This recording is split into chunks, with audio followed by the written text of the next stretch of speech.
I love working with people and etc. And so sitting at a computer 8 hours a day is kind of like, I want to be doing something else. Yes. Yeah, you want to have some interaction, don't you? Yes. So I don't even think you're on here. So what do you think you want to do? So I love to learn. Like when I was kindergarten year, when that finished, I was like, I cried. Mom told me I cried and cried and cried, and like I didn't want the 3 months of summer. I wanted 3 weeks of summer and to go right back into school. Like I love learning, and that's always how it's been. And so like now when I'm doing schoolwork and stuff, I excel at everything because I put myself into my studies. That comes like I was hoping to see maybe this year I will fail a class or not do as well or not like something, and I'll know where I don't want to go, like trying to narrow options. Well, I liked all my classes because I had good teachers and I did well in all of them, and so like that approach didn't help me. I was just like, oh goodness. But I like history, I like teaching, I like ministry, and so like working with people will have to be in that job. But I don't know, like there are a lot of jobs like that, you know, like lots of different areas where I could apply those skill sets, but not necessarily where do I want to go. Yeah. So what really energizes you? What really gets your passion flowing? What have you done that you just, even just a little bit? I mean, you like the people part. What part of the people part do you like? Just learning who somebody is, or building relationships.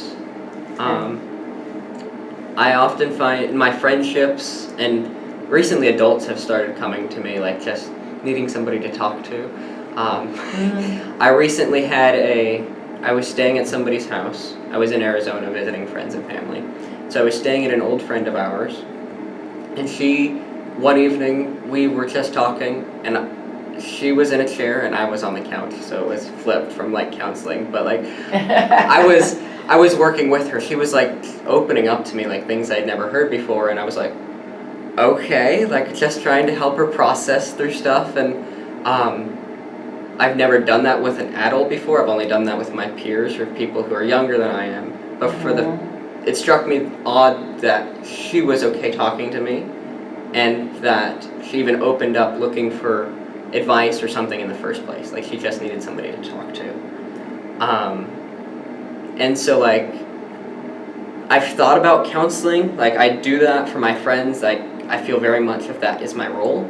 I've talked to my mom about that, and she's like, I don't know, because like you take stress on very easily. Like that's been one of my traits as growing up. I would always take other people's stress on and let it affect me. And her worry is that I wouldn't be able to separate my job from my life, like apart from that, you know? Yeah, because that would be very intense. Is a big part of counseling. Yeah. Where burnout happens. Yeah. But does that really excite you? I would be really good at it, I think. I'd get a lot out of it. My biggest problem, I think, though, would be like after they're done needing counseling, to be able to let that person go and move on, because I get to know this person, work with them through whatever they need to work through, and then be like, okay, like you're good now, you don't need me anymore, you can go and live, you know, like. How do you think you deal with, I come to you twice and I haven't worked through what I need to work through, but I won't come back? I'll make appointments, but then I won't show up.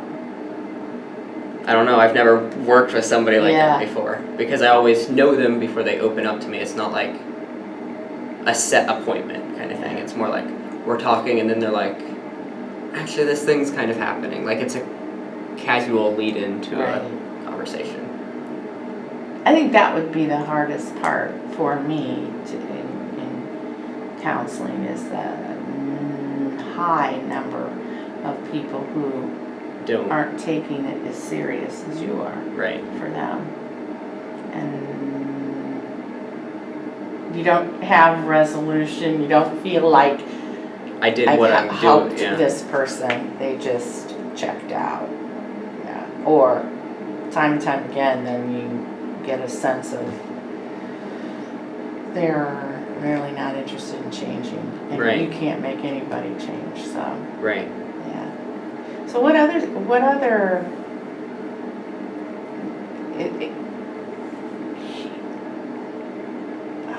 other careers would you have interaction with a lot of people?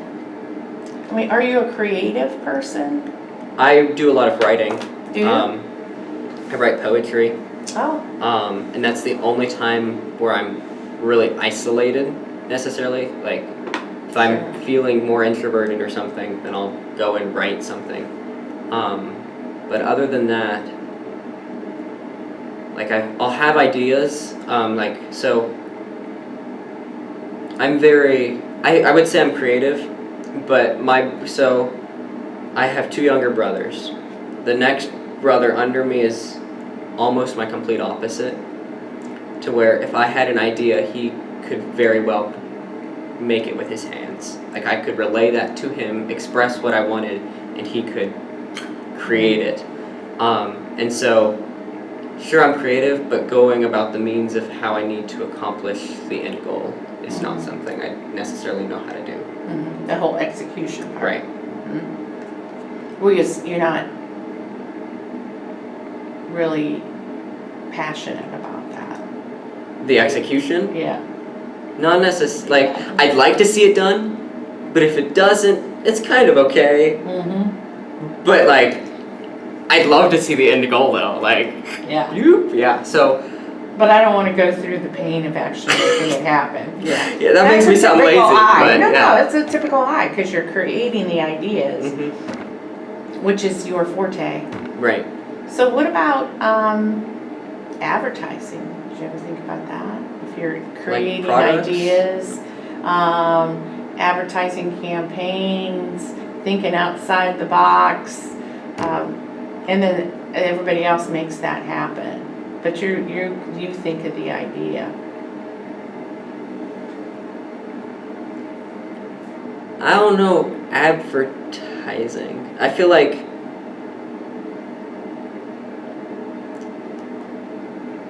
I don't know. Yeah, or just a thought. Okay. It's good that you're thinking along the lines of where you My interests, Which- my skills, my passions, and yeah aligned with an eye. You know, you're not an eye in programming just doesn't work well. right. And Or like an I eye in can feel that. engineering. Yeah. Yeah. Well, good for you. Like- You don't right now. You're thinking about whether you're going to college, what you're gonna take. So I'm a senior right? this coming year, and I'm expecting to take a gap year, just because I feel like I have too many options and I don't really know what I want to do, which is a good thing. It's not a bad thing. It's Right. just overwhelming. So a gap year I think would help me sort through that, and maybe I'll have some sense of direction afterwards. Yeah. Um, Some dabble in some different things. Yeah. Like, I think programming would be an excellent hobby, but as a job, doing that every day, 8 hours a day, like, I've only been doing it like 5 weeks or something, and I'm like, I need something different. Yeah. Like, summer job is okay, but long term, I can't do this for the rest of my life. You did put down HR here. I did. Just, like, that was one of the things I had told, I don't know, whenever, like, it's a people something. Yes. And it would help develop more people skills, and Yes. like that'd be very handy for me. Yes. And it's an art. There is a lot of compliance things issues that you need to be up on in HR. But a lot of the people part, and there is some Grind. counseling that you'll have, but not Like work as a through problems? counselor. Yeah. And helping people to communicate better, helping people to be able to influence, and so there's a training component too. And it looks like you like to do public speaking, so that's a good fit. So if you ever wanted to do a little internship here for 3 months or so, you could do that and see what it's like. Yeah. It's a lot of people issues, and you want to be able to handle them, Right. so that people don't feel like they're not being heard. Right. Communication is often where that seems to fall off. Like in any kind of issue between people, it's always communication. You bet. Yeah. You bet.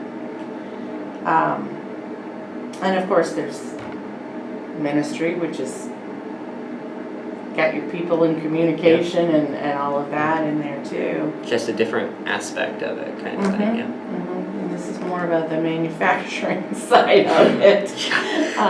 So taking some courses in leadership. Well, there's a degree. It's in management with the HR emphasis. Okay.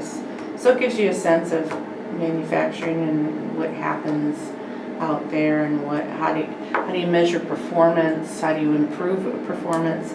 That becomes probably the greatest focus, other than legal compliance, is being able to interview and assess a person. Right. Be comfortable with making judgments. Right. It's Being decisive. It's not an easy thing to do, right? But that's interesting that you're going that way. You would say your strengths are working with people, communicating. Yes. You have that intuition, do you think? People? I've helped, a lot of my experience is just with peers, friends. So like, I've helped people through suicide and a bunch of different things.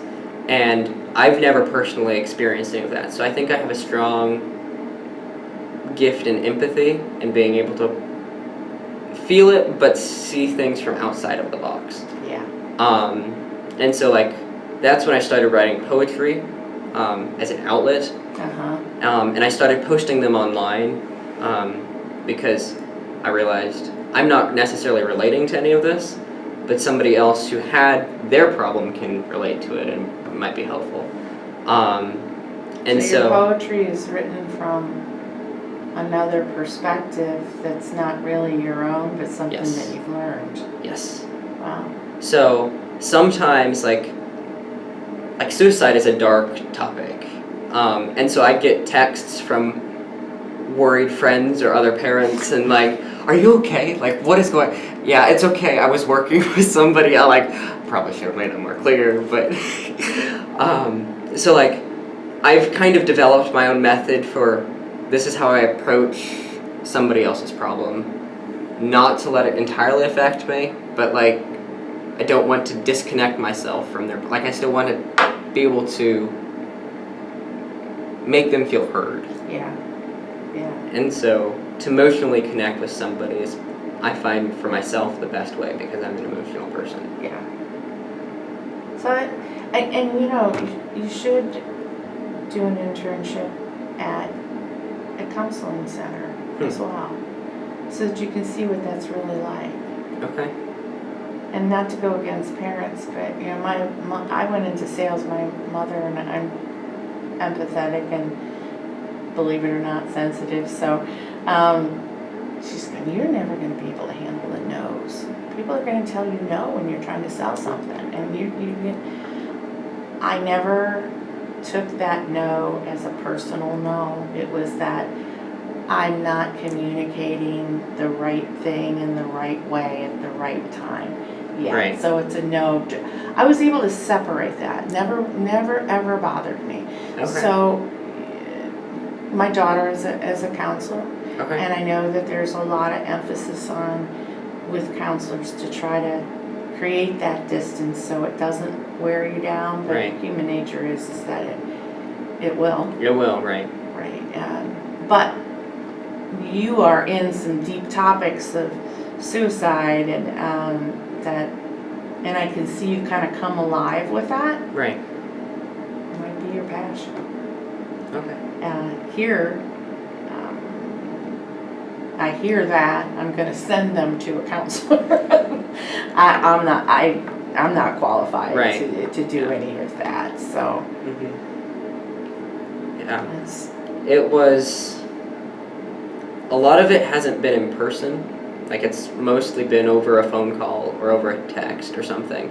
And so that adds a different spin on things, because talking in person is, you can't retract what you say, and you have more time to respond in a more eloquent manner. Yeah. So, like, I was able to develop the right words as I needed through a text. You know, when you're talking live, it's like the words you need may not come to you right away. Or what's that one verse or quote or something, you know, like when you text, you can